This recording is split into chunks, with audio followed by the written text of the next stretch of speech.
اليوم راح نتكلم عن خدمة جديدة تم إطلاقها بمنصة أبشر، اللي هي نقل ملكية السلاح إلكتروني. ندخل أبشر أفراد، نسجل.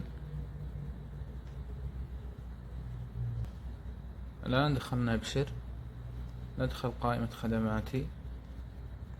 أي شيء يخص الأسلحة يكون موجود بقائمة الأمن العام.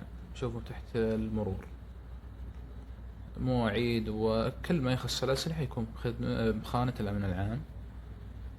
هنا طلع لنا تجديد وإدارة الأسلحة، نضغط على إدارة. بعد الإدارة هنا أسلحتي، تضغط عليها يطلع لك الأسلحة اللي على اسمك موجودة. يطلع لك قائمة الأسلحة المرخصة بالحمل، وتحت يطلع الأسلحة المصرحة اقتناء.